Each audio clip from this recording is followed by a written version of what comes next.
ये सत्य घटना है परमात्मा कबीर जी की एक अविश्वसनीय महिमा की, जो उन्होंने लोधी वंश के एक दिल्ली के बादशाह सिकंदर लोधी के साथ की।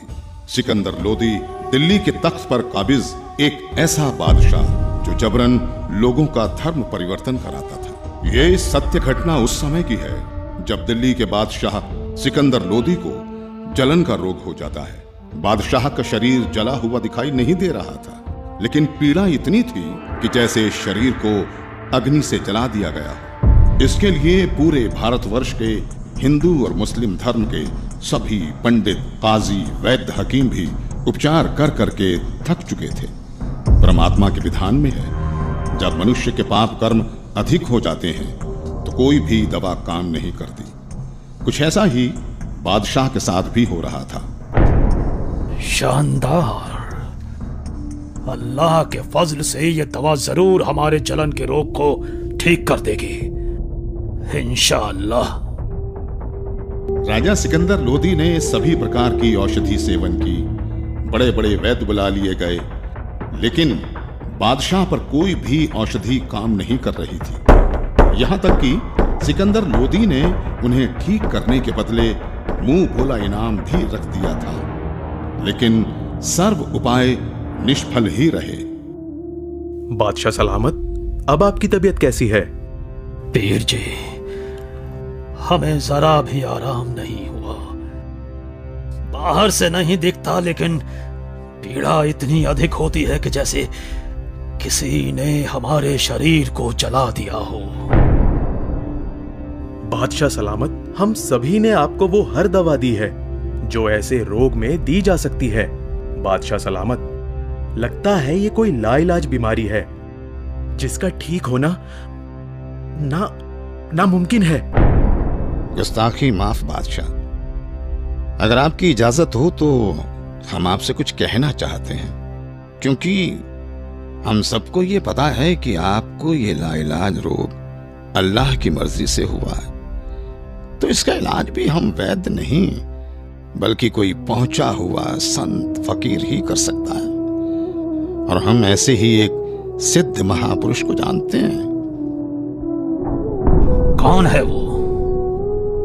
काशी में कबीर नाम के एक महापुरुष हैं। हमने सुना है कि उन्होंने बहुत सारे लोगों के कष्ट दूर किए हैं। उनमें मुर्दे तक को जीवित करने की शक्ति है। बादशाह सलामत, अगर वो रहम कर दें तो ये रोग एक लम्हे में खत्म हो सकता है। मौलवी साहब, आप कैसी बातें कर रहे हैं? इतने बड़े बड़े हकीम और वैद्य जो रोग ठीक नहीं कर सके, वो भला एक कबीर कैसे ठीक कर सकता है? हमें तो लगता है कि अब हमें इस रोग के साथ ही आखिरी दम तक जीना पड़ेगा। अब तो जीने की चाह भी खत्म होती जा रही है। गुस्ताखी माफ करें जहांपना, लेकिन कबीर जी कोई साधारण पीर नहीं है। वो चाहें तो कुछ भी कर सकते हैं। ठीक है, हमारे काशी चलने का बंदोबस्त किया जाए।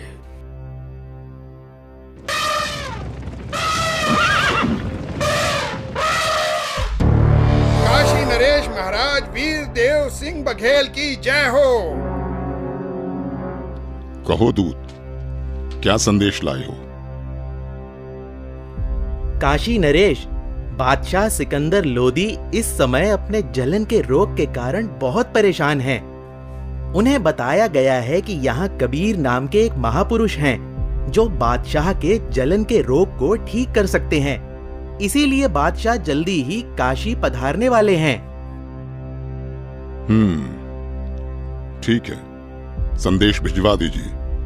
हमें बादशाह के आने का इंतजार रहेगा। महामंत्री जी, बादशाह के स्वागत की तैयारी की जाए। जी महाराज।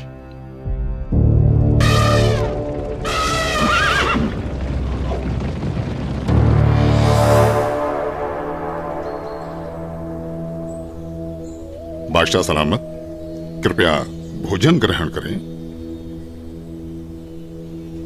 वीरदेव, मैं तुम्हारी खातिरदारी से बहुत प्रसन्न हूं, लेकिन मैं कुछ भी खा नहीं सकता। मैं अपने जलन के रोग से बहुत ज्यादा परेशान हूं। इस समय पूरे जहां में हमसे ज्यादा दुखी कोई नहीं। मुझे मालूम हुआ है कि यहाँ काशी में कबीर नाम के कोई संत हैं। आप उनके बारे में जरूर जानते होंगे, इसलिए मेरी ख्वाहिश है कि आप हमें कबीर जी से मिलवाओ। सुना है इस पृथ्वी पर केवल वही एक हैं जो मेरे इस रोग को ठीक कर सकते हैं, वरना अब केवल आत्महत्या करना ही बाकी रह गया है। बादशाह सलामत, अब आप बिल्कुल ठीक जगह आ गए हैं। निश्चय ही अब आपका जलन का रोग ठीक हो जाएगा। ऐसी क्या खास बात है उन कबीर में, वीरदेव? हे दिल्ली के सम्राट, कबीर जी कोई साधारण व्यक्ति नहीं है, बल्कि भगवान खुद ही कबीर जी के रूप में आए हैं। यदि कबीर देव जी की दया दृष्टि हो गई तो समझो आपका कष्ट हमेशा हमेशा के लिए दूर हो जाएगा। इंशाअल्लाह। वीरदेव, अगर ऐसा है तो जल्द से जल्द उस संत को हमारे पास लाया जाए। आपका आदेश सर आंखों पर बादशाह सलामत। लेकिन मेरी अर्ज है आपसे। बेफिक्र होकर कहो। बादशाह, कहते हैं कि संत को कभी आदेश देकर नहीं बुलाना चाहिए, और कबीर प्रभु जी तो संतों के संत हैं। फिर भी यदि हम उन्हें आदेश देकर बुलवा भी लें और उन्होंने आपके रोग को दूर करने की कृपा ही नहीं की, तो फिर उनका आना ना आना एक समान होगा। आप दिल्ली के सम्राट हैं, किंतु बादशाह, मेरे हिसाब से कबीर परमेश्वर जी को बुलाने की बजाय खुद चलकर उनके द्वार पर जाना चाहिए। उनके आगे नतमस्तक होना चाहिए, तभी संत प्रसन्न होकर अपनी कृपा बरसाते हैं। इसलिए मेरा अनुरोध है कि हमें खुद ही कबीर प्रभु के पास चलना चाहिए। बाकी आप जैसा आदेश दें।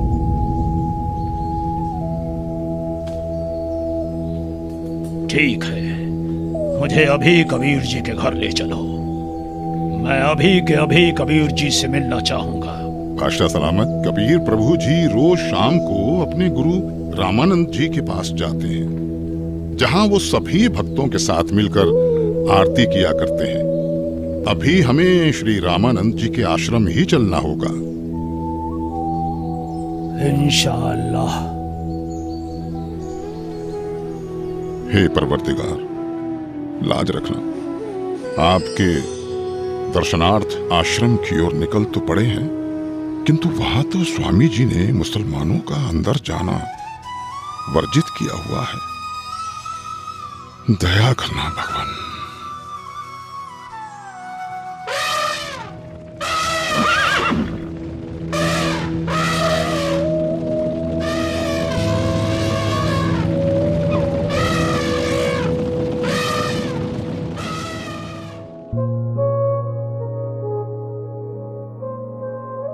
हे भक्त, क्या कबीर जी आ चुके हैं? अभी नहीं आए हैं राजन, आने ही वाले हैं। इस समय वो अवश्य आते हैं। कोई बात नहीं वीरदेव, चलो अंदर आश्रम में बैठकर कुछ देर इंतजार कर लेते हैं। जी बादशाह सलामत। भगत जी, एक बार आप स्वामी रामानंद जी से आज्ञा लेकर आइए कि दिल्ली के बादशाह सिकंदर लोदी आए हैं, आपके दर्शन करना चाहते हैं और कबीर जी से मिलना चाहते हैं। कबीर जी आए तब तक यहां आश्रम में कुछ देर आपके पास बैठना चाहते हैं।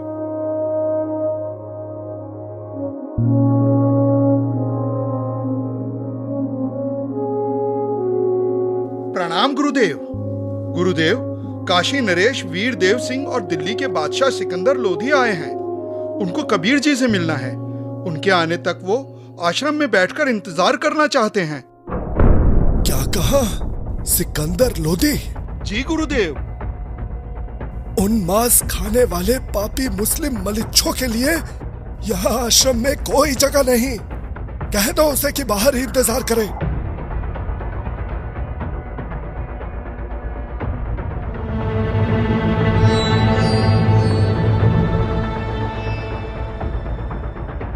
हे राजन, स्वामी जी ने बादशाह को अंदर आने से मना कर दिया है। मुसलमानों का आश्रम में प्रवेश निषेध है। हम मलेच्छ हैं तो कौड़ी का ऋषि अगर हमें ऐसा कह सकता है, दिल्ली के बादशाह को ऐसा कह सकता है, तो आम मुसलमानों को तो न जाने क्या क्या कहता होगा। माफ करें, पर आप अंदर नहीं जा सकते। बादशाह, शांत हो जाइए, रुक जाइए। हटो यहां से।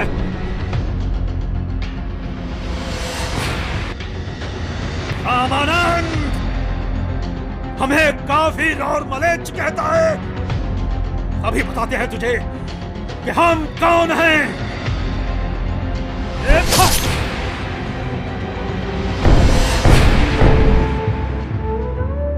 हे कबीर प्रभु, ये क्या किया आपने? अनर्थ हो गया बादशाह सलामत, अनर्थ हो गया।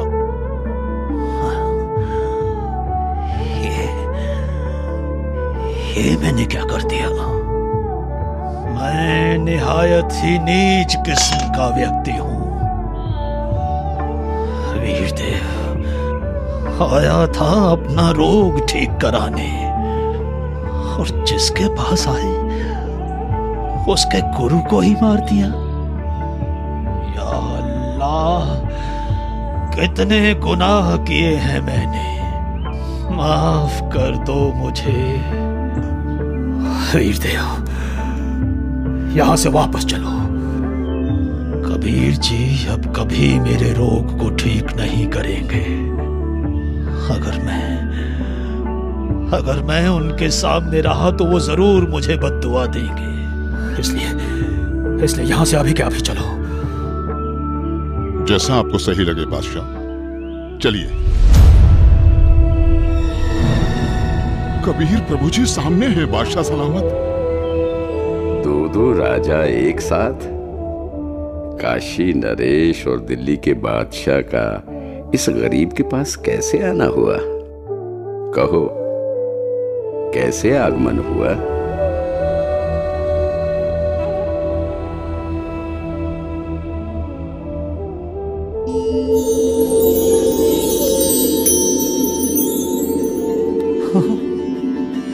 मेरी जलन,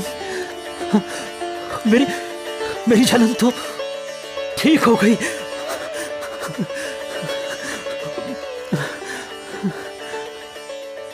हे अल्लाह की ज़ात, मुझे माफ कर दो। मैं बहुत नीच आत्मा हूँ, मैं बहुत पापी हूँ। क्या बात है राजन? हे परवरदिगार, जिस उद्देश्य से मैं आया था वो तो आपके आशीर्वाद मात्र से ठीक हो गया।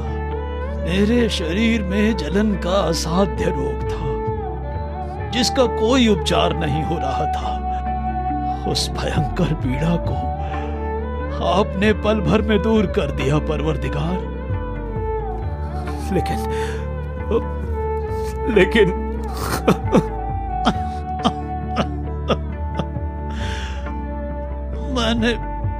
मैंने एक जुल्म कर दिया। मुझे माफ कर दो परवरदिगार, मुझे माफ कर दो। आप इतने दुख से भरे हुए और डरे हुए क्यों हैं? भगवान, हमें माफ कर दो, माफ कर दो मुझे। ठीक है, मैंने माफ किया।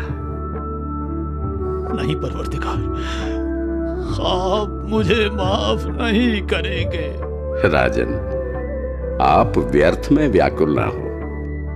मैंने आपको माफ कर दिया। बताओ क्या हुआ? मुझसे एक निहायत ही बड़ा अपराध हो गया है। अगर आप उस अपराध को सुनेंगे तो आप मुझसे खफा होकर मुझे बद्दुआ देंगे और मैं फिर से वैसा ही हो जाऊंगा जैसा यहां आया था। इसलिए मैं खौफजदा हूं। आखिर ऐसा क्या हुआ है बादशाह? रामानंद जी ने काफी तीखे अल्फाज बोले और मेरे पर पहले से ही बादशाह होने का नशा हावी था। मुझे गुस्सा आ गया और मुझसे उनकी हत्या करने का अपराध हो गया। मालिक, आप तो खुद ही अल्लाह की जात हो, सबके जहन की बात जानते हो। बादशाह, सच तो ये है कि कोई किसी को नहीं मारता। स्वामी जी की मौत आज होनी थी और आपके हाथों से ही होनी थी, ये पहले से ही निश्चित था। कोई बात नहीं, मन को दुखी मत करो। जो होना निश्चित था हो गया, लेकिन अब ऐसे मत जाना। स्वामी रामानंद जी का अंतिम संस्कार करवाकर ही वापस जाना, नहीं तो प्रजा आपको बहुत बुरा भला कहेगी।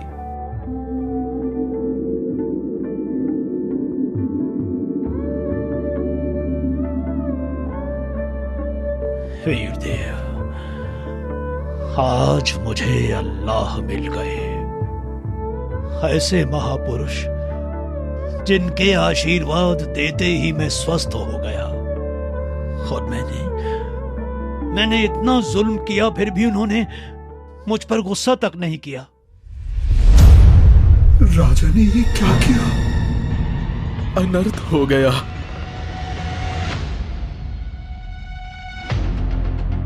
कबीर जी आ गए, कबीर जी आ गए, कबीर जी आ गए, कबीर जी आ गए।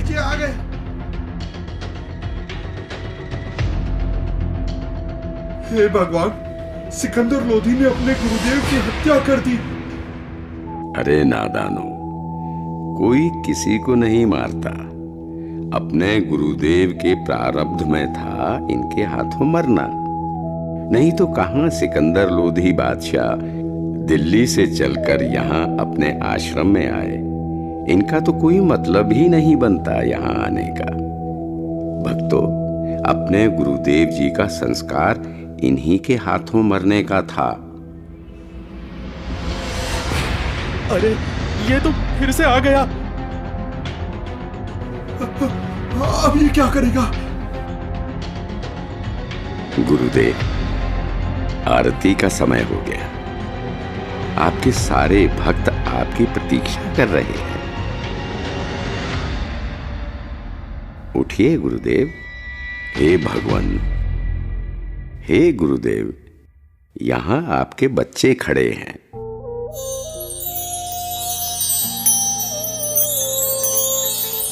भगवान, बंदी छोड़ कबीर साहेब की जय हो। बंदी छोड़ कबीर साहेब की जय हो। हे कबीर देव जी, ये मेरे शरीर के आधे हिस्से से खून और आधे हिस्से से दूध कैसे निकला? क्या राज है इसके पीछे? गुरुदेव, आप तो परम ज्ञानी हो, आपको तो सब पता है। आप तो बस मुझे महिमा देना चाहते हैं, इसलिए आप मुझसे ये प्रश्न कर रहे हैं। गुरुदेव, आपने अपने इस दास कबीर को गुरु मंत्र देकर हिंदुओं से तो छुआछूत की बुराई को दूर कर दिया, लेकिन मुसलमानों से आप अभी भी नफरत करते हैं। गुरुदेव, कोई भी जाति, धर्म, मजहब बुरा नहीं होता। लोग बुरे हो सकते हैं, हम उन्हें सही रास्ते पर ले जाने ही आए हैं। हम उनकी बुराई को दूर करेंगे, ना कि उन्हें खुद से दूर करेंगे। आप अभी तक मुसलमानों से नफरत करते हो, आप मुक्ति प्राप्त नहीं कर सकोगे। मैंने तो अपना सारा जीवन ही मुक्ति पाने के मार्ग में लगा रखा है। अब मैं क्या करूं? हे भगवान, मुझ पर दया करो। राजन, मैं तो बहुत ही निकृष्ट इंसान हूं।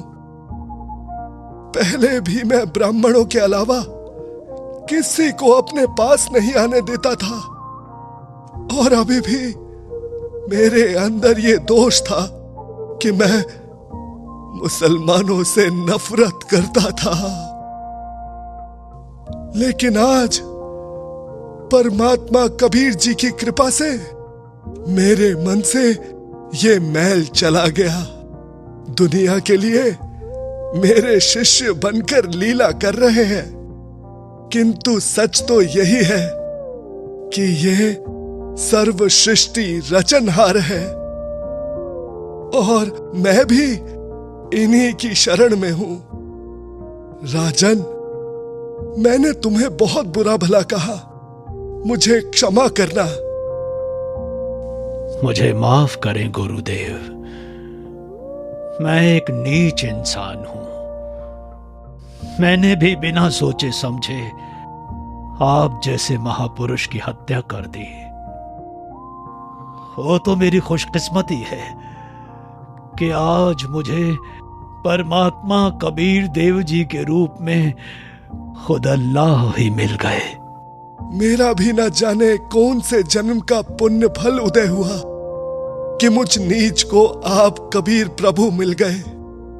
मैंने तो अपने आप को मनुष्यों में सर्वश्रेष्ठ मान लिया था, लेकिन आपकी लीला से मुझे पता चला कि मैं तो कितना निकृष्ट था। आपने ये लीला मुझे सतमार्ग पर लाने के लिए ही की है। मैं तो धन्य हो गया। बंदी छोड़ कबीर साहेब की जय हो। बंदी छोड़ कबीर साहेब की जय हो। बंदी छोड़ कबीर साहेब की जय हो। इस तरह परमात्मा कबीर देव जी ने न केवल सिकंदर लोदी बल्कि गुरु रामानंद जी को सतमार्ग दिखाया और उन्हें मुक्ति की तरफ ले गए। ये अनमोल ज्ञान जगत गुरु तत्वदर्शी संत रामपाल जी महाराज के सत्संगों का अंश मात्र है। संपूर्ण आध्यात्मिक ज्ञान के लिए सुनिए संत रामपाल जी महाराज के मंगल प्रवचन।